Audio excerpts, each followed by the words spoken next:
for quarterbacks whose skill sets might be best suited to serve as the backup for Tua Tagovailoa in 2023. You are Locked On Dolphins, your daily Miami Dolphins podcast, part of the Locked On Podcast Network, your team every day.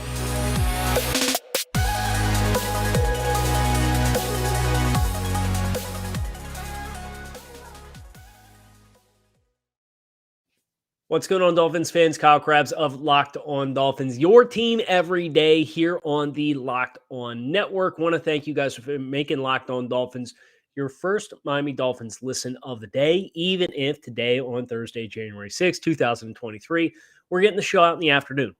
And the reason why is we wanted to spend a little bit of extra time doing research on this quarterback free agency class because I was asked the question on social media by a couple of people. And I want to tip my cap to all of you for the content here on this Thursday. But I've talked a lot about on the show how the Dolphins the last 2 years have had backup quarterbacks whose skill sets contrast against the strengths of your starter and the challenges that has presented. Well, today on the show, we're going to be committed to exploring what candidates might not have contrasting skill sets. Today's episode of Locked On Dolphins is brought to you by PrizePicks. PrizePicks is daily fantasy made easy. Pick 2 to 5 players, and if they score more or less than their PrizePicks projection, you can win up to 10 extra money on your entry. First-time users can receive a 100% instant deposit match up to $100 with promo code Locked On. That's PrizePicks.com. Promo code Locked On. So it's lunchtime here on Thursday. And I spent a pretty significant amount of time this morning going through the free agent quarterback class to be. Players that I knew, players that I didn't. As part of my responsibilities for over at the Draft Network, we do have pro scouting. So there are certain teams across the NFL that I've been responsible for watching intermittently every 2 weeks throughout the entire season to know the ins and outs of 9 teams to be exact. And the Dolphins, of course, are among them. There were some other teams that had free agent quarterbacks that were on this list. The Bucs, the Rams. I also had the New York Giants. So you look at those teams alone and you have Tom Brady. You have Baker Mayfield with the Rams, technically. You have Daniel Jones. Those are 3 of the top 6 from a cost of their last contract perspective, cost for the Miami Dolphins. Obviously, not all of these names are going to be candidates to serve as the backup for Tua in 2023. But at this point in time, the Dolphins have told us that they expect Tua Tagovailoa to be back. They've made a verbal commitment to him to be the starter. We're going to operate under that assumption. We're going to live in the world in which the Dolphins bring Tua back, and then we have to ask ourselves the question, how did the story end the last 2 years when Tua missed time? Well, Jacoby Brissett was like pulling teeth to move the ball, and some of that was coaching related. Absolutely. But then this year with Skylar Thompson and Teddy Bridgewater, Skylar, I think, had a little bit more overlap. And ironically, that's why he got the play. But as a 7th-round rookie, the Dolphins are too good of a roster to put a 7th-round rookie in those shoes. You need to have somebody with more talent, with more readiness to play at a high level in the NFL. As evidenced by, you look at, from an EPA perspective, expected points added perspective per snap as a statistic that I think is fairly relevant. And I don't think all statistics or gradings of film studies are. Skylar Thompson in the last 15 years had like a bottom 10 performance in the playoff game against the Bills. I think adequate level play at that position, you win that football game. Well, they obviously didn't. And then the Bills, we were just crushed to see lose in the following round of the Bengals. But nevertheless, the Dolphins missed opportunity this year. And they need to be better at the backup quarterback position this year than they were in 2022 and in 2021. So what I want to do is I want to read through the names and read through all the names of scheduled free agent quarterbacks as things currently stand. I have the list out here in front of me right now. And then what we will do from there is we will identify which of the players on this list make sense for the Dolphins as potential fits. You have Tom Brady, Baker Mayfield, Sam Darnold, Jimmy Garoppolo, Teddy Bridgewater, Daniel Jones, Case Keenum, Mason Rudolph, Jacoby Brissett, Geno Smith, Joe Flacco, Andy Dalton, Mike White, CJ Beathard, Kyle Allen, Taylor Heinecke, Lamar Jackson, Blaine Gabbert, Chase Daniel, Chad Henne, Nick Mullins, Drew Lock, Brandon Allen, Josh Johnson, Nate Sudfeld, Nathan Peterman, Jeff Driscoll, Cooper Rush, Brett Ripien, Tyler Huntley, John Wolford, Philip Walker, Trace McSorley, Jarrett Stidham, Bryce Perkins, Easton Stick, Gardner Minshew, and Shane Buechele. Those are all scheduled free agents at the quarterback position across all 32 teams in the entire NFL right now. So, not an overly inspiring list, right? I think that's the first thing that stands out when you look at it. You say, "Oh, okay, like don't feel great about your options." There's a couple names that we can eliminate as restricted free agents. Those players include Shane Buechele, Bryce Perkins. Those are exclusive rights restricted free agents. If those teams want them back in any capacity, they will bring them back. Philip Walker, John Wolford, Tyler Huntley, Brett Rippon. Restricted free agents. The team will have a right of first refusal for any offer made to those teams if they tender them. Some of them might not get a tender, but for a backup quarterback position, economically speaking, an original round tender for most of those guys is going to be pretty cost effective. So I expect they're probably going to be back with their respective teams. From this list, you can also eliminate a couple of quarterbacks that just, quite frankly, are going to be starters elsewhere. You're not going to get a player with a starting quarterback resume who's going to sign to be the backup with the Dolphins verbally committed to Tua Tagovailoa. Tom Brady. Cross him off the list. I think you could put Jimmy Garoppolo on this list, to be honest with you. I think he will get a chance to start somewhere. I think he's your worst case scenario if you're Jimmy Garoppolo, you're the strikeout option for the Jets. The Jets today hired Nathaniel Hackett to be the offensive coordinator. That obviously has a lot of people buzzing about Aaron Rodgers to the Jets. I don't know if that's going to manifest itself or not, but what I do know is that Jimmy Garoppolo having experience with Robert Saleh, that feels like your in case of emergency break glass option at the quarterback position. Daniel Jones will be back with the New York Giants in one capacity or another, whether that comes from a contract extension of the franchise tag. You generally feel like Geno Smith is going to be back with the Seattle Seahawks as well after passing for 4,300 yards and 30 touchdowns. Awesome year for Geno Smith. Deserves a chance to be a starter somewhere in Seattle. He obviously has a sweat equity. Lamar Jackson, he's either going to be back with Baltimore or he's going to command multiple first-round picks and a largely fully guaranteed contract. He ain't going to be the backup for the Dolphins. Probably not going to be the starter for the Dolphins. So that eliminates a pretty hefty amount of this list. We just got rid of about 7 or 8 names from what was already an underwhelming quarterback list. So who are some of the players who do and don't make sense that are remaining? I'm glad you asked. It's exactly what we're going to talk about and tackle here next on Locked On Dolphins after a quick message from our friends over at FanDuel. The NFL playoffs are here.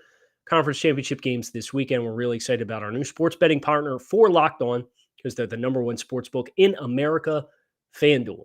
If you're new to FanDuel, it's even better. They have so many great features that make betting on sports easy and fun. New customers can join today and get started with $150 in free bets guaranteed when you place your first $5 bet. You can sign up at FanDuel.com/locked-on. FanDuel has all of your favorite bets from the money line to point spreads, player props, you name it.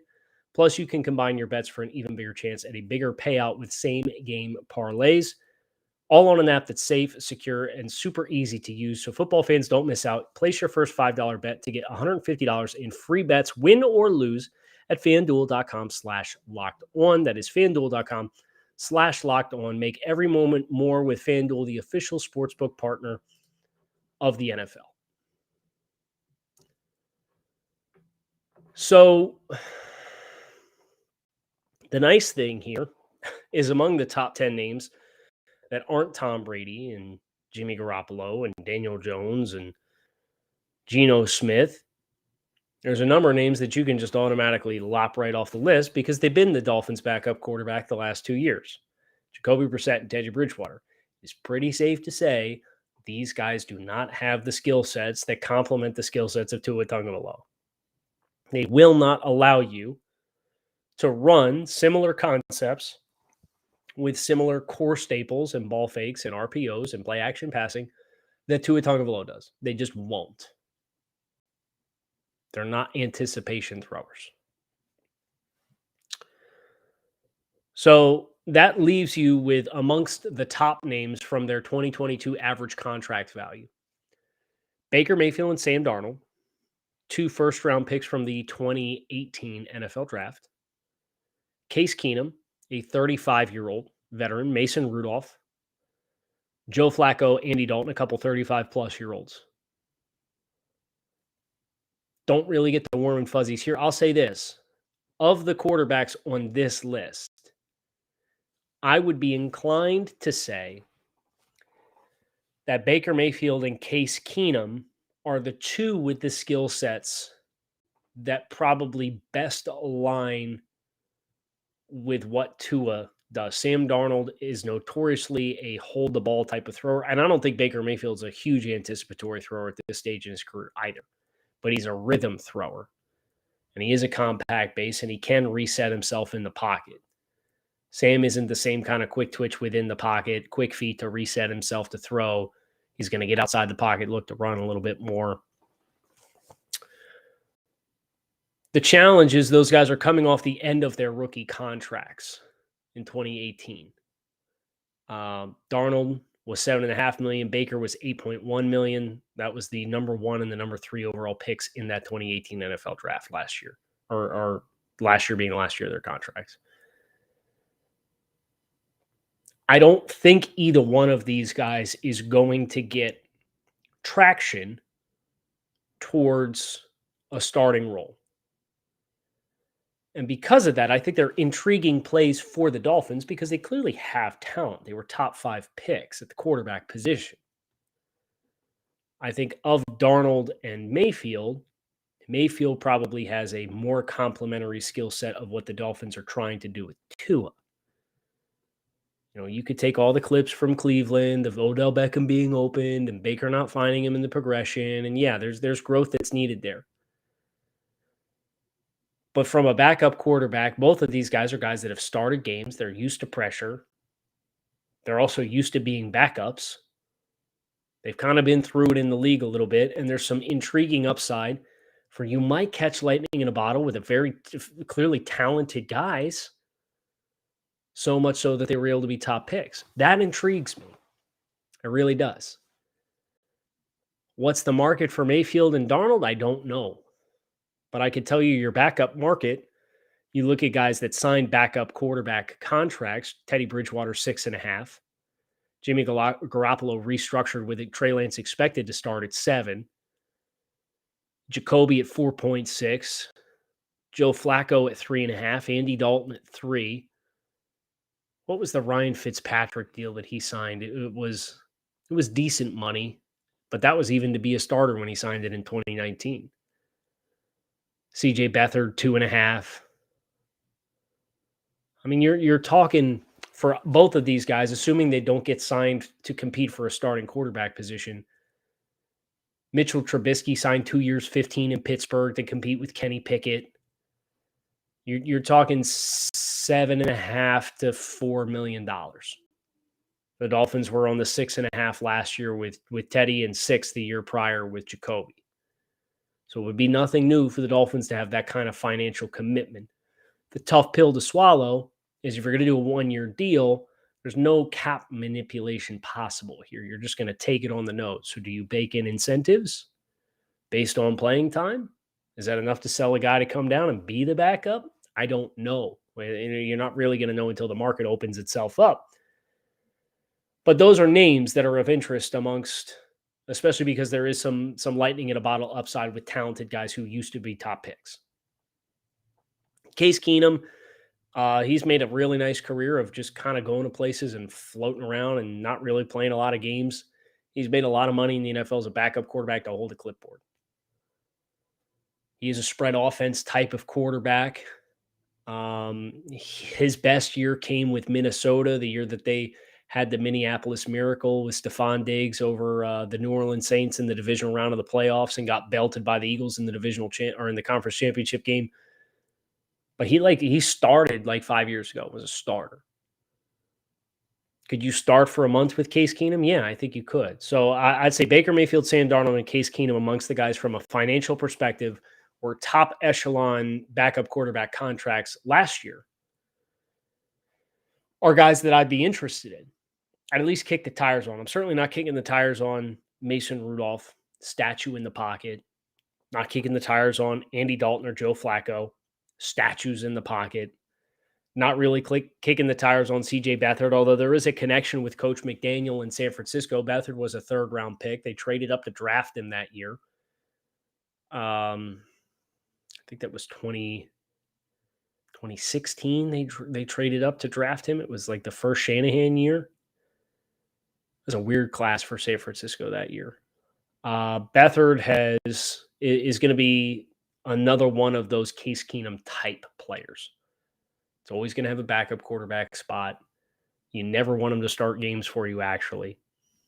He came from Iowa. He's a lot more of an true under center, run the ball under center, but he's got familiarity with the scheme, just not with the RPO elements that Tua has. So I think there's familiarity to not dismiss him completely, but also enough discrepancy where he wouldn't be super high up on my list, if that makes sense.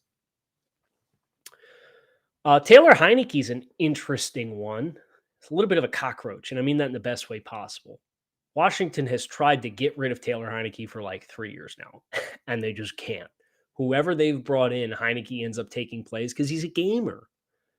He's a guy who wins outside of structure. He's fairly mobile. He's got an above-average arm.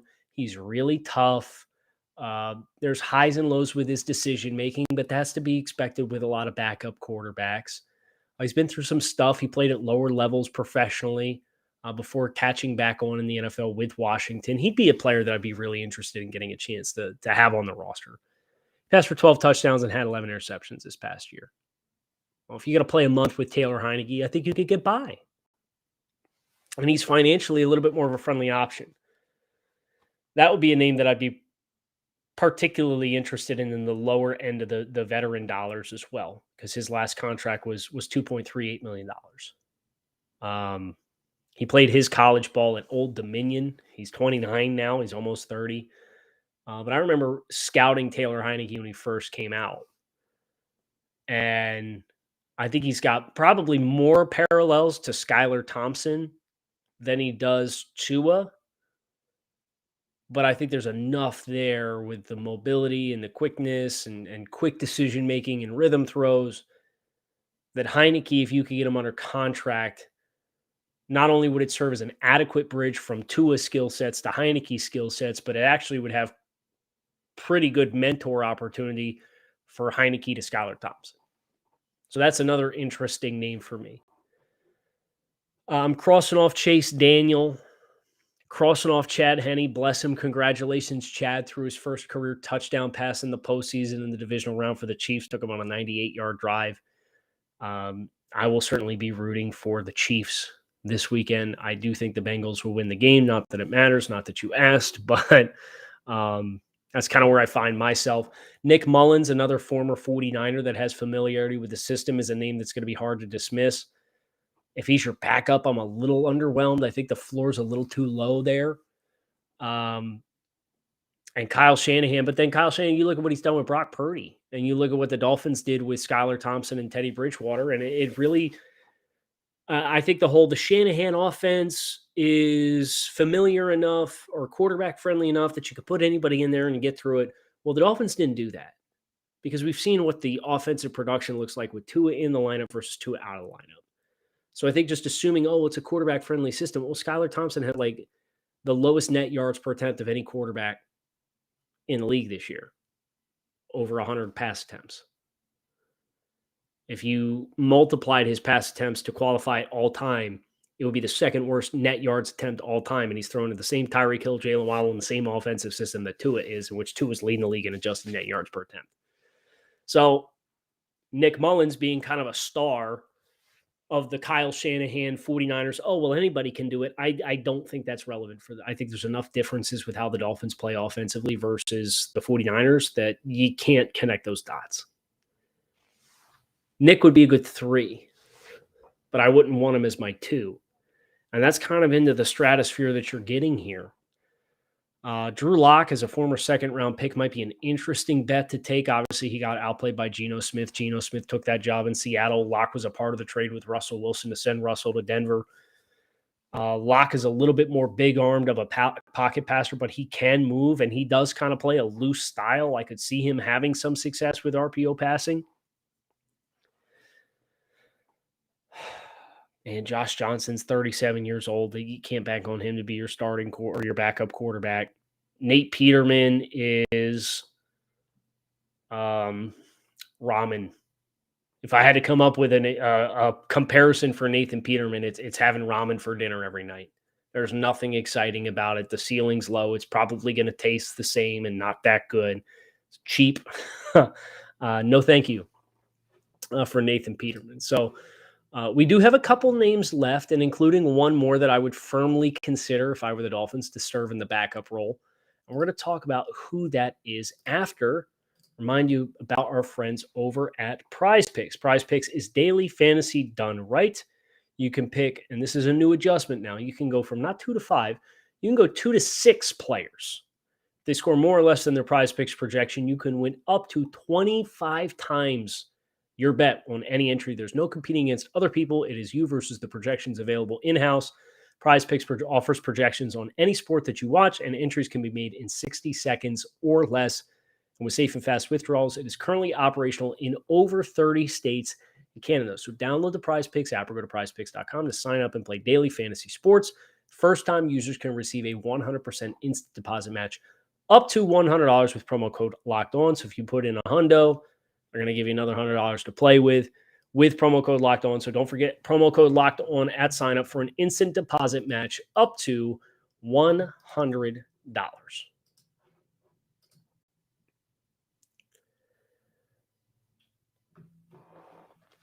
Continuing on. The remaining names that we have not discussed: Jeff Driscoll, Cooper Rush, Brett Rippon, Tyler Huntley, John Wolford, Phillip Walker, Trace McSorley, Jarrett Stidham, Bryce Perkins, Easton Stick, Gardner Minshew, and Shane Buechele. A number of these are unrestricted free agents: Rippon, Huntley, Wolford, and Walker. Huntley is an interesting name. Mobile quarterback, can run, get outside the pocket, make plays happen with his legs. That's one thing you cannot say definitively for either Jacoby Brissett or Teddy Bridgewater.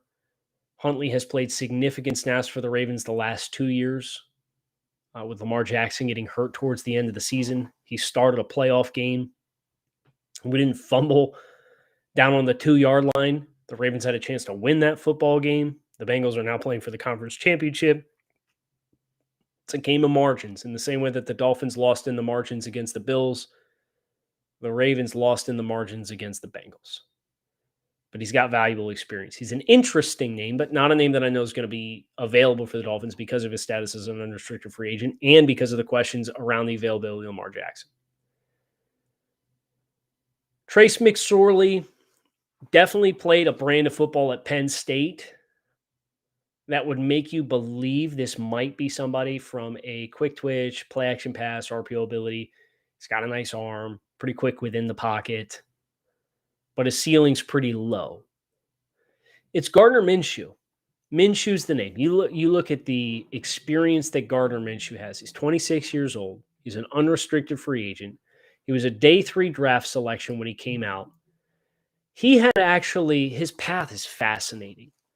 He had originally gotten picked in the 6th round by the Jaguars in 2019. And he's just playing the last year of his rookie contract now. Like 2 years in Jacksonville, 2 years in Philadelphia. But he only got drafted because he transferred to Washington State. He was prepared to be an offensive assistant, a graduate assistant with Alabama. and then changed his mind at the last minute to go play one more year and played at Washington State with the late coach Mike Leach and blew up and got himself drafted and went to the Senior Bowl and had a nice week. And he's played some pretty significant snaps. I think he's the most fascinating. And he plays this loose brand of football. He's a big-time personality. He ended up starting 12 games for the Jaguars his rookie season. He passed for 3,200 yards with 21 touchdowns and 6 interceptions. And he ran 67 times for 344 yards. And he started 8 games for the Jaguars in 2018. And he was just as efficient as a pass. He actually had better efficiency numbers, and his completion percentage went up 6 points. He gets dealt to Philly, doesn't really play, has 60 attempts. And he has to start one game because Jalen Hurts got hurt this year at the end of the year. And the Eagles scored like 38 points against the Cowboys, and they just lost the game because the defense couldn't stop anybody. Look, man, that's a couple $1 million a year. You get somebody who has 23 career starts in Gardner Minshew, played in a spread offense and in the same light as some of the other guys that we talked about. You can put him right there in that bucket for me. If Baker Mayfield, Sam Darnold, and you could just ask yourself, who's most interested in coming here? Who do we feel has the best overlap of skills? And financially speaking, who's going to be the most cost-effective for the team? And I don't know who it's going to be. But if you had to ask me to list my 5 candidates for the Dolphins for their backup position in free agency, assuming you don't go the draft perspective, Baker Mayfield's on the list. Sam Darnold is on the list. Gardner Minshew is definitely on the list. I'd probably put Tyler Huntley on this list and Taylor Heinecke. If you get one of those 5 names to serve as your backup and you're operating into the assumption, we're going to operate into the assumption on this show until Tua Tagovailoa puts it out there and puts it on wax otherwise. But we're going to operate in the assumption that your backup quarterback is going to start a month for you throughout the course of a 4-month season. It's just the assumption that we're going to make. There was an IR stint the last 2 years, and whether or not the IR stints were warranted in 2021 or not, I'm not really here to get into. At the end of the day, Tua has missed enough time in each of the last 2 seasons that it's safe to assume your backup quarterback is going to need to start a month from the start of the year to the end of the year, whether it's consecutively or in spurts throughout the year. One of these 5 guys, I think, can get it done. Taylor Heinecke, Gardner Minshew, Sam Darnold, Baker Mayfield, Case Keenum. And if we don't want to put Case Keenum on, we want to know the younger guy. I think Tyler Huntley is a restricted free agent. If he does not get tendered, would be on that list over Keenum. Some decent options. Whether or not the Dolphins land any or they choose to draft one and save $5 million a year or more, we'll find out. But that would be where I would start as guys whose skill sets and talents best overlap with their opportunity to be a backup quarterback for the Dolphins. Hope you guys enjoyed today's show. Make sure you keep it locked in right here on Locked On Dolphins, your team every day. Fins up. Appreciate you guys tuning in. I hope to talk to you